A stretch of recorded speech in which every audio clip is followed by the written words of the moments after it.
Donc c'est pour ça maintenant, quand je vais faire les commissions, j'essaie de comprendre d'où donc viennent les affaires. Hein, comment qu'elles sont arrivées jusqu'à moi? D'où qu'ils viennent les œufs? Où donc elles ont poussé les pommes? Alors, concrètement, ça revient beaucoup à aller dans des coopératives biologiques, parce que bon, c'est quand même là qu'il y a un peu le plus de traçabilité sur les produits. Et en général, quand je dis ça, j'ai tout de suite une armée de détracteurs qui s'empressent de me dire « Oh oui, mais tu sais, le bio, c'est... ne veut rien dire. » Ça ne veut rien dire pourquoi? Tout simplement parce qu'il faut qu'il y ait au minimum un sujet, un verbe et un complément. Voilà, ça s'appelle la langue française.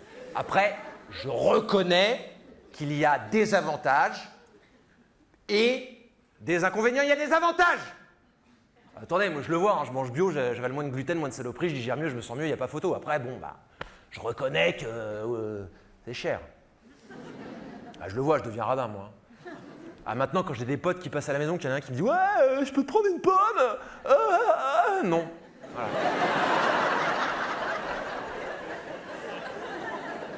Voilà. Chacun ses pommes, voilà, c'est tout. Hein. On va être bientôt 10 milliards, je peux pas filer les pommes à tout le monde. Hein. Tu veux une pomme? T'as qu'à t'en acheter. Et je me suis surpris l'autre jour à rappeler un pote. Bon, j'aime pas utiliser mon forfait, mais... Et je lui dis, écoute, je dis pas que c'est toi, mais n'empêche que depuis que vous êtes parti, il manque un yaourt. Voilà, donc... Mais c'est plus par rapport à mes parents que c'est un souci.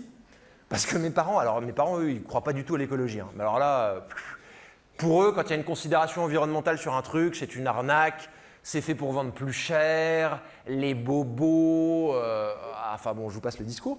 Et parfois, je sais pas ce qui me prend, j'essaye de discuter avec eux. Alors, il ne faut jamais faire ça. C'est inutile. On ne changera jamais la façon de penser des gens qui sont plus âgés que nous. Il faut essayer avec les plus jeunes, les plus vieux, c'est terminé. Voilà, il faut vraiment essayer de se consoler en se disant qu'a priori, ils mourront avant nous. Mais c'est pas sûr non plus. Mais donc, j'essaie de discuter avec eux. Et alors là, ils me sortent toujours des arguments. Je ne sais pas si on peut appeler ça des arguments d'ailleurs. C'est toujours des trucs, oui, mais réfléchis, si un champ qui est bio, parce qu'il y a beaucoup de si, hein, vous allez voir, il est à côté d'un champ qui n'est pas bio. Le jour où ils mettent les pesticides, s'il y a du vent, ça va partout. Suivi de cet exemple qui est magnifique. De toute façon, je vais dire un truc, hein, c'est comme Tchernobyl, ça ne s'arrête pas à la frontière. Parce qu'ils ont toujours des exemples comme ça qui sont très documentés. Pour la petite histoire d'ailleurs, c'est incomparable avec Tchernobyl. Hein. Vous en parlerez avec un chimiste, il vous expliquera ça mieux que moi, mais bon, je veux dire, pulvériser des pesticides sur un champ de patates et une fuite d'uranium, c'est incomparable. Enfin bon, quand bien même, cet argument ne tient pas la route si on regarde un petit peu plus loin que le bout de son nez. Mettez-vous 2 secondes à la place d'un agriculteur qui utilise des pesticides. Ce type doit payer quand même son produit assez cher. Hein, parce que, bon, je ne sais pas pourquoi, mais enfin, chez Monsanto, j'ai du mal à les imaginer désintéressés par l'argent. Mais peut-être que je me trompe. Peut-être que je me trompe. Peut-être qu'ils font ça pour le kiff. On ne sait pas. Ce brave type, il va peut-être se dire, tiens, aujourd'hui il y a du vent, si je pulvérise ma saloperie, tout va se volatiliser. Après, attention, il existe peut-être des agriculteurs moins malins qui se disent, ah bah tiens, il pleut, je vais aller arroser. Mais bon... Ça revient un peu à les prendre pour des cons, c'est pas très sympa. Mettons, lui, dans l'exemple, c'est un agriculteur intelligent. D'accord? Il a refusé de faire l'amour et dans le pré, il est vif. Il voit qu'il y a du vent, il voit que ça souffle, il se dit pas bon, si je pulvérise ma saloperie tout de suite, tout va se volatiliser. Bon, j'attends. Le lundi, il y a trop de vent. Le mardi, bon, en général, quand il y a du vent le lundi, il y a du vent le mardi. Hein, c'est comme ça, c'est pas moi qui fais la météo. Le mardi, ça souffle encore trop, donc il attend. Trop de vent. Le mercredi, pas de bol, il y a encore du vent. Le jeudi, il y a du vent. Le vendredi, le vendredi, il n'en peut plus. Le vendredi, il est chez lui, il n'est pas sorti de la semaine. C'est un agriculteur, hein, il a des crédits sur le dos, il pense à sa compétitivité, il se dit mais je perds du temps, là j'en peux plus. Il regarde par la fenêtre, ça souffle, il y a des lapins qui sont accrochés aux arbres comme ça, qui essayent de se tenir. Il se dit tant pis, il y a du vent mais tant pis, j'y vais. Il sort, il met son anorak, ses bottes, bing, il sort, il rentre, il met son pantalon, bam, il ressort, fout des pesticides partout comme ça, bah, comme un cochon. C'est dégueulasse, hein, il y en a partout.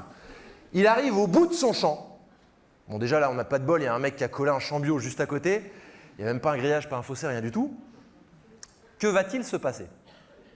Bon, Eh ben, sur les dernières rangées de culture, il va y avoir quelques gouttes de pesticides qui vont passer sur les premières rangées du champ d'après. Voilà, c'est tout. Il y en aura toujours moins que sur l'autre. Et puis, de toute façon, moi, je m'en fous. Voilà, j'espère que ça vous a plu.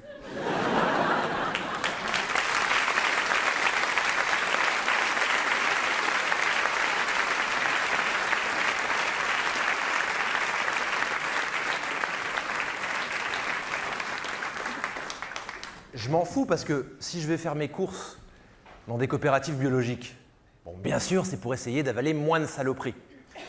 Mais c'est surtout en réalité pour soutenir l'agriculteur du champ d'à côté qui, lui, a fait la démarche de ne pas déverser une quantité supplémentaire de pesticides dans la nature et qui donc contribue à ne pas polluer davantage les sols, les nappes phréatiques et tutti quanti. J'adore dire tutti quanti. Mais alors ça, cet argument-là, ça ne convainc pas du tout mes parents. Pas du tout, parce que eux, en fait, si vous voulez, ils se sont épanouis pendant les 30 Glorieuses. Je sais pas, vous vous souvenez de ça, les 30 Glorieuses? Ouais, c'est un truc, moi, les 30 Glorieuses, bon, grosso modo, néolithique, Moyen-Âge, Renaissance, 30 Glorieuses. Voilà. Alors moi, ma génération n'a pas connu ça, c'était un truc de dingue, il n'y avait pas de chômage. Il n'y avait pas de chômage, il y avait un taux de croissance indécent comme ça, tous les ans, et c'est là où ils ont inventé les supermarchés. Ça n'existait pas avant, donc eux, ils découvraient, ils étaient comme des oufs, quoi. Ils arrivaient, ils disaient, oh regarde, un grille-pain, un aspirateur de céréales, une poêle à formidable. Et ils repartaient comme ça avec un caddie qui était rempli de victuailles, il y avait des paquets de 50 yaourts. Ils passaient à la caisse, c'était hyper bien fait. Derrière les caisses, il y avait une galerie marchande avec un coiffeur, un bureau de tabac, une brasserie. Là, ils prenaient un boudin, des frites et un pichet de Côte-du-Rhône. Et ils repartaient, et à la sortie du parking avec la voiture, il y avait une station-service, c'était très bien étudié. Ils faisaient un plein, ils mettaient 235 litres de gasoil dans la voiture.